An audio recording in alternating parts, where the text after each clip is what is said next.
Okay, next up we have the brilliant Michelle J. Smith, and the title of Michelle's paper is Young Adult, I've lost it now, Young Adult Gothic Fairy Tales and Terrifying Romance. Good luck, Michelle. Thank you. I love being introduced as brilliant. I can bring you around with me wherever I go, Sean. That's very nice.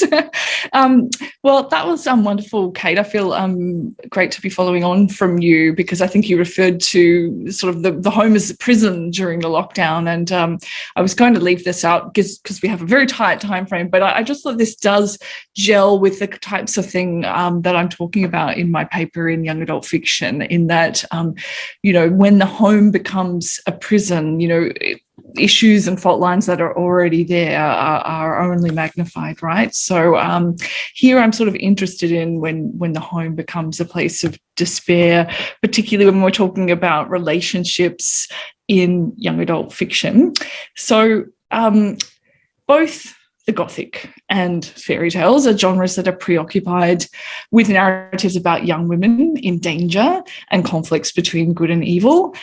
Since the Grimms in particular transformed the genre for child readers in the 19th century, I think fairy tales started to become a little more Gothic or exhibited Gothic tropes. So if you're not as familiar with fairy tale, the Grimms put in the stepsisters in Cinderella having their feet sliced off to fit the shoes and that sort of thing. So things get a bit more dark with the Grimms to enforce sort of that good-evil dichotomy. But I'm interested here in a subtype of young adult fairy tale retellings with a Gothic inflection that embrace narratives of captivity, fear, and abuse as formulaic aspects of the romance script. So I'm going to talk about Megan Spooner's Hunted from 2017. And Naomi Novik's Spinning Silver from 2018, which repurposed the tales of Beauty and the Beast and Rumpelstiltskin to disrupt the order of the fantastic world through the depiction of romantic relationships between girl protagonists who are seduced and or imprisoned by monstrous male figures. So I've selected two of these, but there are many more examples of dark young adult fairy tale romance. So I'm just sort of on this slide connecting these two things in that people typically think of fairy tales as a sort of happy ending type of world, but there's actually a whole realm of quite dark fairy tales that speak to girls' and women's experience of terror within the romance space and within the home. So the novels that I am working with, I'll just show them here. Here are some of them. Particularly common are adaptations of Beauty and the Beast and, to a lesser extent, Bluebeard. So the heroines I consider here do exhibit greater physical and intellectual capabilities than many of their fairy tale antecedents, but these novels aren't really mirroring historical Gothic and fairy tale narratives in which escaping from the male threat is paramount. Instead, these terrifying and fearful encounters of entrapment and captivity are the precursor to the romantic relationship. So to me, this being repeated across this genre is slightly disturbing. So contemporary YA rewritings of fairy tales are not historical fiction as such, but they do have this ambiguous pre-modern once upon a time setting that raises questions about how to depict the teenage girl protagonist. Kim Wilson suggests that historical fiction for young people employs modern reactions to the past. So readers, she says, are very clearly positioned to align with modern ideological assumptions of female status, rights, and identity. So the imposition of contemporary values onto these fairy tale pasts means that the stereotypically passive heroine of fairy tale tradition, as it has been channeled through children's literature, it's quite a bit different in fairy tales for adults, is recast with greater agency, as well as anachronistic desires and capabilities. So the framework, I'll just go back, for fairy tales that these novels most commonly adapt already inherently consider the monstrous possibilities of romance and its threat for young girls. So fairy tales for boys continue to sort of produce this idea of adventure. But when a fairy tale girl leaves home, as Marina Warner suggests, the question of exogamy or marrying out and its accompanying dangers lies at the heart of the romance. What's going to happen when you get to your beloved or your betrothed's living space, and you find yourself alone there with them.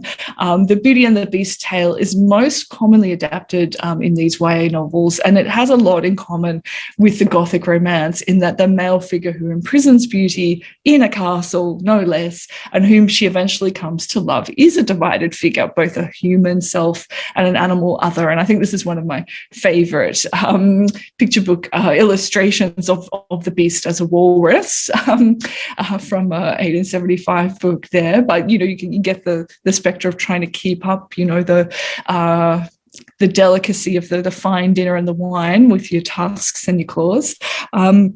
So Spooner's novel Hunted is one of these Beauty and the Beast adaptations that recasts the Beauty figure as physically capable, representative of contemporary ideas about women's status and rights.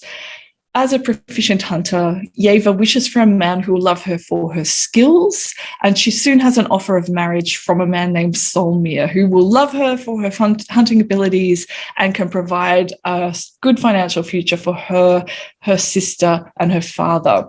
But quite repeatedly, the book uses this metaphor of a tightening cage to describe her feelings of anticipation of marriage as something that will involve imprisonment, regardless of how favourable her suitor is.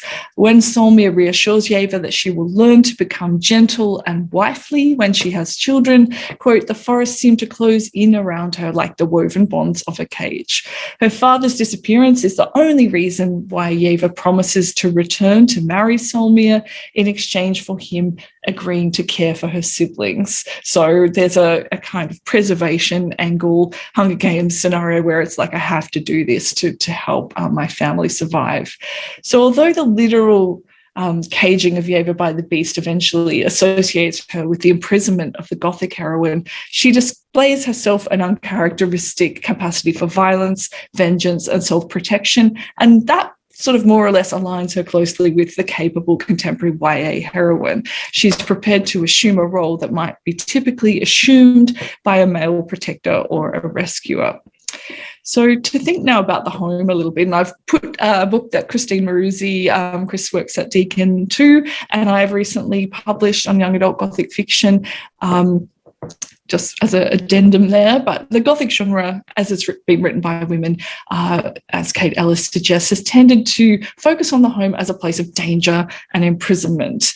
The heroine eventually reclaims the home as a safe space, taking it back from its dark opposite, the Gothic castle or prison.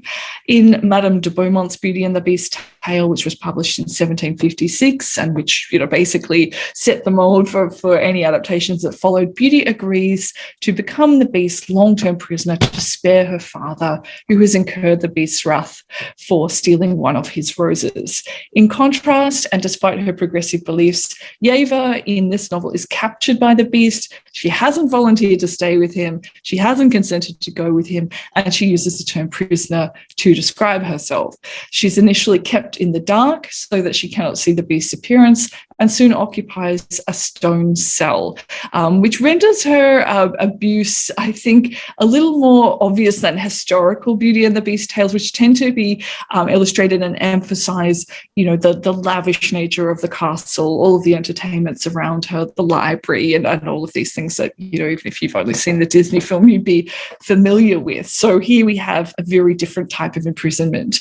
Yeva's focus, though, is not on escaping the castle, rather than the duty of taking her father's place, as in the traditional tale. She's seeking retribution for her father's death because she incorrectly believes that the Beast killed her father. As such, she resists any attempts to make herself more comfortable and bides her time until she can stab him, only to discover that he's enchanted, he can't be killed, he can't kill himself.